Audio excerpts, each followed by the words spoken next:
What's going on, YouTubers? It's the Natural Born Thriller, and welcome everyone to New Japan Review, the show from January 5th, 2019, with this New Year Dash 2019 results at Kongi Hall in, of all places, Japan. So let's get right into it, folks. This won't take long. So here we go. Your opening match. Basically, this is New Japan Pro Wrestling's version of the Raw after Mania, where it pertains to Wrestle Kingdom. This is their event, the regular New Japan Pro Wrestling shows at the Wrestle Kingdom, which they're calling it New Year's Dash. And as I'm about to give you the New Year's Dash 2019 results of this, just gonna say out of the bat, I remember watching the show last year and wasn't that thrilled about this show. Not because of me having the hangover of Wrestle Kingdom, for Wrestle Kingdom 13. Not a lot happened on the show that much. I mean, other than some things that some that I expect to happen on the show, and some things that wasn't really blowing my mind in a way. So to me, what pertains on the New Year's Dash, but then again, I don't watch a whole lot of their New Year's Dashes, over the years because I have not been able to watch any of them. But there you go. I don't know what to say. I guess eventually I will be doing more of these, in the future. But other than that, where it pertains to, look forward in the past of it, where it pertains to, having New Japan World. For those who know what New Japan World is basically a live stream of old and new contents of videos of what pertains to pro wrestling and what have you. Like with the WWE Network, and with also Impact Plus, where it pertains to Ring of Honor's Honor Club. So that's basically the gist of it. Basically, kind of with Disney, Disney Plus, and with also what pertains to Netflix, Hulu, Vudu, which are live streams, streaming service you got. So that's what New Japan that's what New Japan World is. So, but yeah, let's get. But yeah, like I said, the show was it was just an average show. That's basically what I'm trying to say here. It was an average show with some wrestling But let's get to it. We have Roppongi Vice, Rocky Romero, showing Yo. Sorry, Roppongi 3K, I meant to say, excuse me. Roppongi 3K and Rocky Romero, showing Yo, also representing Chaos, versus the Suzuki-gun of Davey Boy Smith Jr. and Lance Archer, known as the Killer Elite Squad, and some I keep forgetting his name sometimes, but he's an old school wrestler who by the way, who recently retired last year when he did his own retirement tour. Kind of like how Justin Thunder Liger did his retirement tour from 2019 all the way to 2020, where it pertains to him finally getting ready to retire in for Wrestle Kingdom. Which ain't over yet, folks. But again, I'll get to more of that when I do the review of it, or just the night one of Wrestle Kingdom 14 from January 4th. So, but it was Takahashi Lazuka. Takahashi Lazuka. Basically he's bald. He wears long tights. And he has a dog collar, like a legit dog collar around. He brings his iron glove, like an iron glove that he uses as a weapon. He's got a black beard, and he basically he's a savage. But this match was a decent match with Roppongi 3K going over. They basically won by luck. That's basically the gist of that whole thing between this whole thing. They won by luck. One moment, folks. All right, then we get to Chase Owens and Yujiro Takahashi going over on Toa Henrar and Tomoaki Hanma in a tag team match. I thought it was alright too. Like I said, it was nothing show an average show other than some other things that did happen later on. Um, but match I thought was decent, and also bear with me, folks, when it pertains to me trying to pronounce these names. By the way, I'm gonna do my absolute best to do so. But then we get to Finn Juice, which is David Finley, who I basically love to call him by Prince Finley, who's the son of Finley. But he goes, but he's on team with Juice Robinson, and they went over on the best friends, Beretta and Chucky T, by disqualification.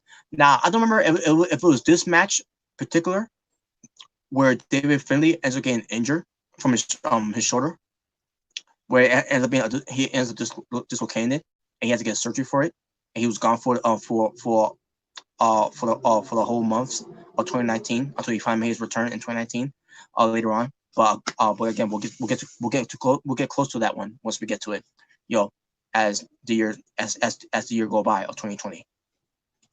But again, I'm assuming it will happen during this match. That's what happened. I could be wrong. It could happen later on. But I could swear it was on this audition. I mean, on the show that what happened with David Finley, that he got hurt, unfortunately, and he had to be taken out. But and also pertains to best friends. Now they won. Here's the thing. Finn Juice, they won by disqualification because Chucky T, if I can recall, he may have brought in a steel chair or whatever, and hit Juice Robinson, maybe, if I recall, or maybe he got disqualified because he wasn't listening to the rules of the referee, or maybe he pushed down the referee or laid down on the referee, where it ends up being ended by disqualification. And basically, Barreto sees that Chucky T was looking pissed off and everything. Chucky T didn't want to have any of it. Trent tried to Trent Barreto tried to calm down. I guess it was supposed to be leading to something, but we will never know because here's the thing: best friends, when it pertains to Barreto and Chucky T, they're already gone from New Japan Pro Wrestling because they went to to All Elite Wrestling. Trent and Chuck Taylor. I don't know if they were supposed to be breaking up as a tag team. And also they were representing Chaos too. So I don't know where they were going with that one, but we'll never know because they were already gone. And I don't think that New Japan even know they were leaving. Just like I didn't know they were leaving to go to to All Elite Wrestling. But there you go. That was basically it. That was basically it for that one. Then we get to representing Chaos, Roki Goto, Tomohiro Ishii, and Will Ospreay going over on Jeff Cobb, Kushida, and Yuji Nagata. Nagata. I mean Yuji Nagata. I meant to say. Excuse me. Match itself, I thought it was decent. So yeah, like I said, Chaos won over, and there you go. One moment, folks.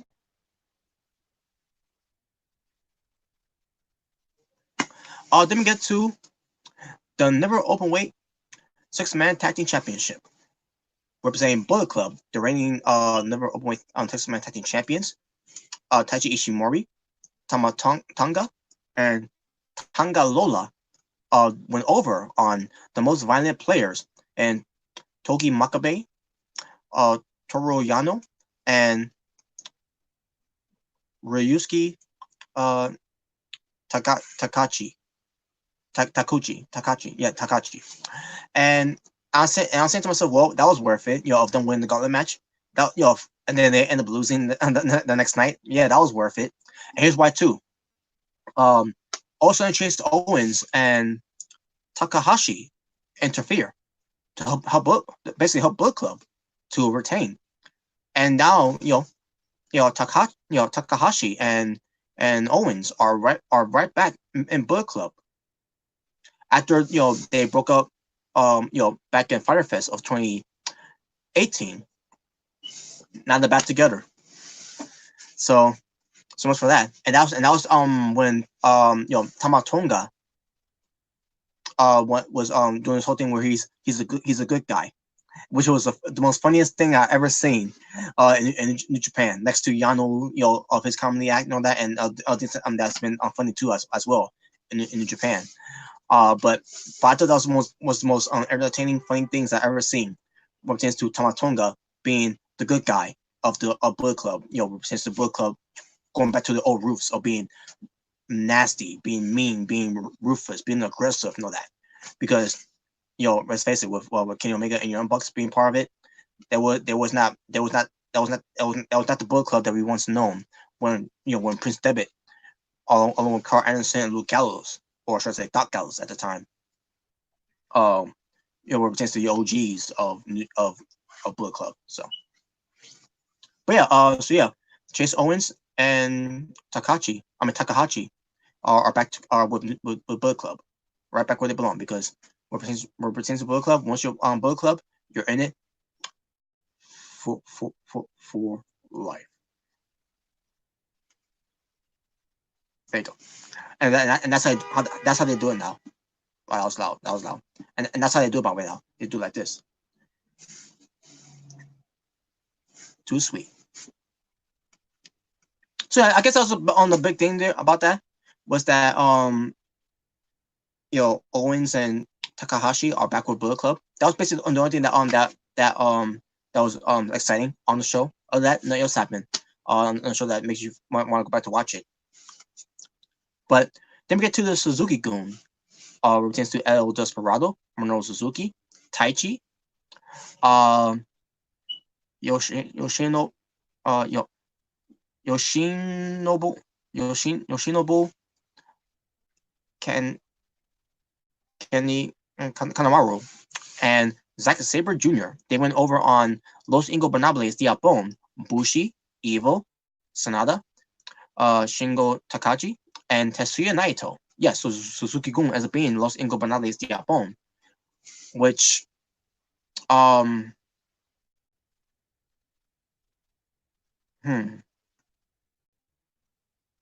yeah, basically it was them renewing their rivalries back in 2018. The factions rivalries in 2018. Which, by the way, 2018, when they were feuding in 2018, I loved it, especially when it pertains to one. And Shingo was not even there at the time. It was Hiromu Takahashi who was there. But yeah, that was the best thing that was going on in Japan. It was the Suzuki Guns versus Los Ingobernables de Japón from 2018, and it kept on continue on in 2019. And it's going to, and guess what, folks? It's still continuing on in 2020. Out of the decade of 2010s and into the new decade of 2020s, this feud between Suzuki Gun and Los Ingobernables de Japón that started from 2018 still going on as we enter this new decade, and I love it, especially when we are now adding in Shingo Takahashi in there. Yeah, and I love him too, by the way. He's become one of my favorites. And he's been around before, not in New Japan, but in wrestling. I mean, that basically like in the Ring of Honor. And I think he came from Pro Wrestling Noah, if I recall. But I digress. But yeah, the Suzuki Guns ends up going over though. So, then we get to the main event. Representing Bullet Club, Bad Luck Fale, Ghetto, and Switchblade, Jay White versus representing Chaos, Okada, and Yoshihashi teaming up with the ace of New Japan, Hiroshi Tanahashi. And when I say representing Chaos, I only met Okada and Yoshihashi. Hiroshi Tanahashi is not in the faction. He's his own man. So he's his own man. He doesn't need to be in the faction. So match happens. I thought it was a good match, and Bullet Club went over on Okada, Yoshihashi, and Tanahashi, and that was basically it. And Jay White, he's basically also kind of promo after that. So I think this is the match where he made Tanahashi submit. I could be wrong because it could have been other dates that he made on Tanahashi submit, where he ends up having his own submission move calling the TTO, which represents Takahashi tap out. So, but yeah, but that's the show though. Where it pertains to New Year's Dash.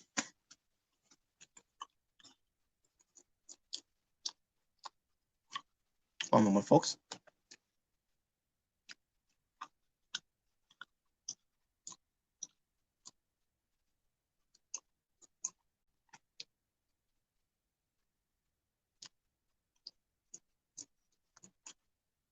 All right. So before I go, let me just check one more thing.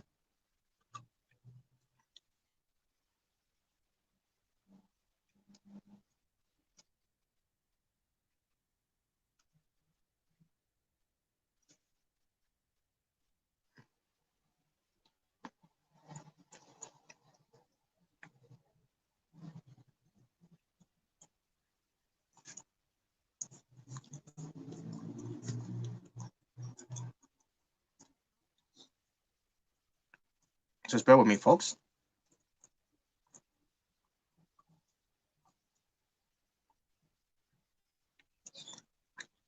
All right. So yeah, so Toma Wrestling for New Year's Dash 2019 for New Japan Pro Wrestling, 7 matches. My overall rating for the show, I'm gonna go with a 5 out of 10. Yeah, just an average show. Wasn't anything that important to watch, but yeah, there was no surprises there. That much really. Other than what Owens and Takahashi winning. I mean, Owens and Takahashi joining all along with Bullet Club once again. So, with that being said, thank you for watching. For It's Natural Born Driller, saying peace on the streets. For this was your New Japan review. We're potentially giving you the New Year's Dash 2019 results. Until next time, we're potentially giving you New Japan review, folks. Which is going to be more. It'll be more to come for the rest of 2020. Y'all take care, and I'm out. Peace.